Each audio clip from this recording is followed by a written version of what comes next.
तो मैं आप लोगों को टेंस पढ़ा रहा था। इससे पहले मैं एक वीडियो बना चुका हूं, डिस्क्रिप्शन में आपको लिंक मिल जाएगी, अगर नहीं देखी है तो अभी देख लीजिए।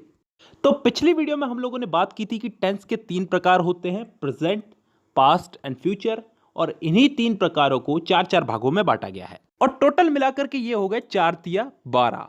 और इन्हीं 12 भागों को समझाने का मैंने आज वादा किया था, तो जरूर समझाऊंगा। लेकिन उससे पहले मैं आपको बता दूं, अगर ये 12 भाग आपने समझ लिए तो पूरे टेंस समझ लिए, क्योंकि ये सारे टेंस इन्हीं 12 भागों में है दोस्तों। लेकिन ये 12 भाग हमें आसानी से समझ में आए, इसके लिए मैं सुविधा करना चाहता हूं।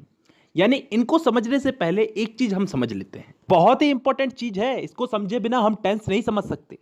सब्जेक्ट, ऑब्जेक्ट और वर्ब, ये 3 नाम आपने कहीं ना कहीं, किसी ना किसी, कोई ना कोई जगह पे जरूर सुने होंगे। इन तीनों में सबसे महत्वपूर्ण चीज है वर्ब। वर्ब को हम हिंदी में बोलते हैं क्रिया, या कह लो कोई काम। सब्जेक्ट का मतलब कोई भी व्यक्ति, जैसे मैं, तुम, रमेश, सुरेश, गीता, सीता वगैरह वगैरह। और ऑब्जेक्ट का मतलब कोई चीज, कोई वस्तु। अब ये तीनों मैंने बता दिए। तीनों समझ में आने के लिए हमको एग्जाम्पल लेने पड़ेंगे। पहला एग्जाम्पल मैं लेता हूं, मैं फुटबॉल खेलता हूं।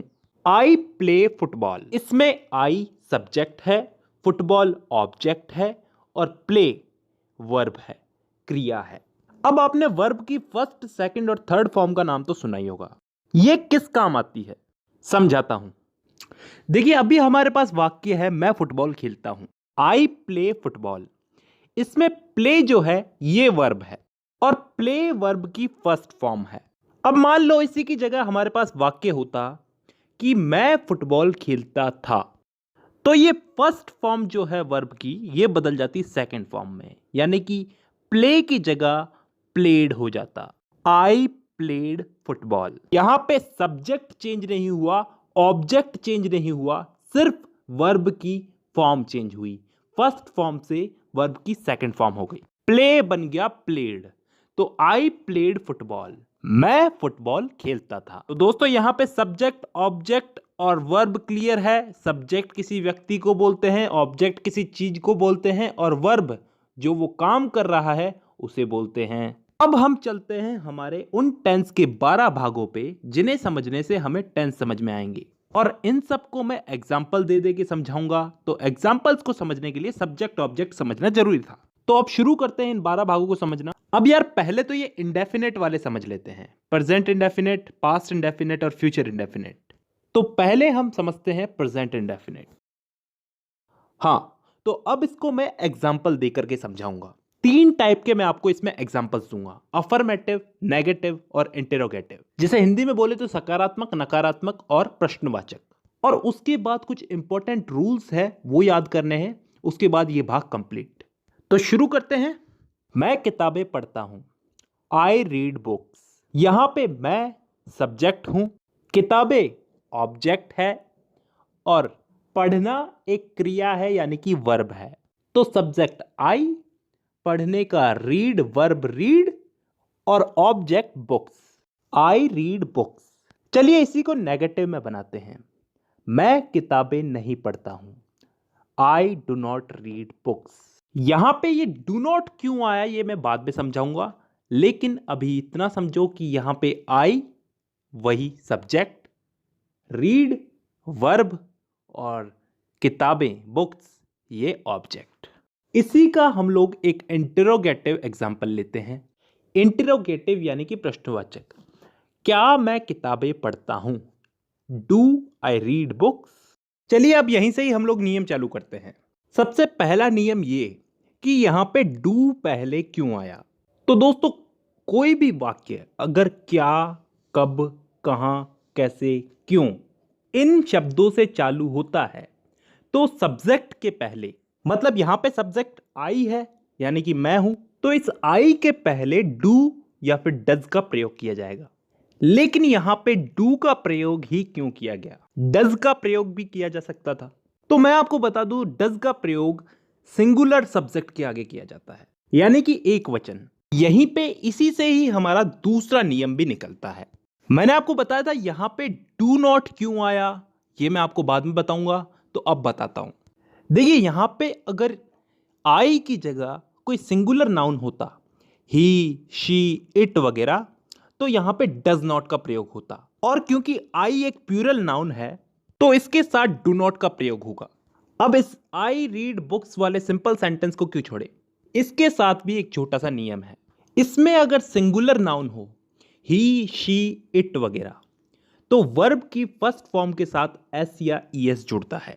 जैसे he goes to college, he reads book. अब इन तीनों के नियम याद हो गए। अब लास्ट दो रूल्स याद करने रह गए। इसमें सिंपल सिंपल से ही है, समझ में आ जाएंगे। देखिए, कभी भी कोई वाक्य हु, WHO, हु से प्रारंभ होता है तो उसके साथ कभी भी डू और डज का प्रयोग नहीं होता। उदाहरण के लिए, who goes to college, college कौन जाता है। एक और उदाहरण लेते हैं, हु मेक्स अ नॉइज, शोर कौन मचाता है। तो यहां पे हमने डू और डज का प्रयोग नहीं किया। अब एक लास्ट नियम और याद कर लो, कभी भी डू और डज वाक्य में कभी भी डू और डज हेल्पिंग वर्ब के रूप में यूज होता है तो मेन वर्ब के साथ एस या ईएस हटा दिया जाता है। भाई मेन वर्ब तो काम करना ही हो गया, खाता हूं, जाता हूं, पहनता हूं, नहाता हूं वगैरह वगैरह, और ये डू और डज तो हेल्पिंग वर्ब है ना, तो इनके लगने पे एस या ईएस हट जाएगा। अब चलते हैं हम पास्ट इंडेफिनेट पे।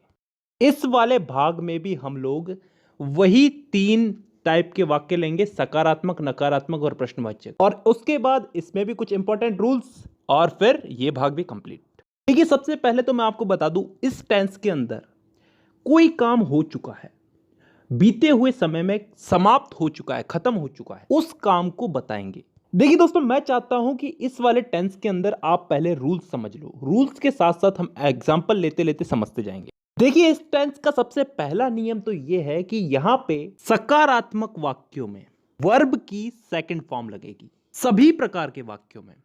उदाहरण लेके मैं आपको बताता हूं, तुम हिंदी बोलते थे, यू स्पोक हिंदी। यहां पे सब्जेक्ट है यू यानी कि तुम, ऑब्जेक्ट है हिंदी, और स्पीक को हमने स्पोक में बदल दिया। स्पीक यहां पे वर्ब है ना, बोलना, तो वर्ब को फर्स्ट फॉर्म से सेकंड फॉर्म में बदल दिया, स्पीक बन गया स्पोक।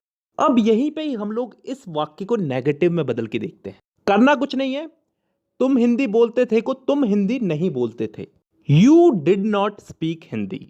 अरे यहां पे डिड नॉट जुड़ गया और स्पोक बन गया स्पीक।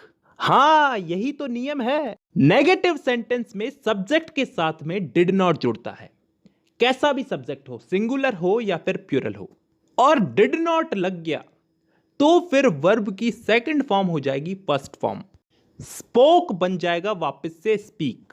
देखिए दोस्तों, डिड जहां भी जुड़ेगा वहां पे सेकंड फॉर्म फर्स्ट फॉर्म में बदल जाएगी।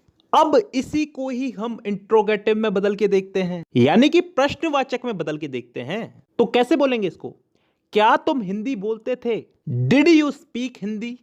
तो दोस्तों, अब यहां पे डिड पहले आ चुका है। प्रेजेंट इंडेफिनेट में हम लोग डू डज का प्रयोग कर रहे थे प्रश्नवाचक वाक्यों में, पहले हम डू डज ही तो लगा रहे थे ना, यहां पे हम डिड से वाक्य प्रारंभ करेंगे।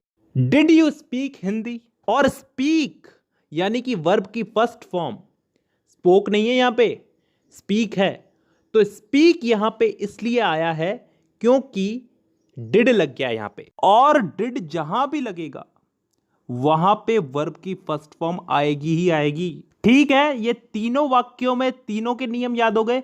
अब एक लास्ट नियम और याद कर लो, पिछले वाला ही है, हु, WHO, हु से प्रारंभ होने वाले वाक्यों में डिड का प्रयोग नहीं करते। उदाहरण के लिए, कॉलेज कौन गया, हु वेंट टू कॉलेज, यहां पे डिड नहीं आया ना, और डिड नहीं आया तो वर्ब की फर्स्ट फॉर्म तो सेकंड फॉर्म में बदलेगी। हु वेंट टू कॉलेज, यहां पे वेंट जो है वर्ब की सेकंड फॉर्म है। Go, went, gone, go first form, second form went, और थर्ड फॉर्म गॉन।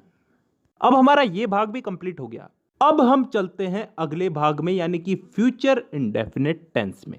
इसमें भी वही तीन टाइप के वाक्य, अफर्मेटिव, नेगेटिव और इंट्रोगेटिव, उसके बाद कुछ इंपॉर्टेंट रूल्स, और फिर आज की क्लास की छुट्टी। तो शुरू करते हैं।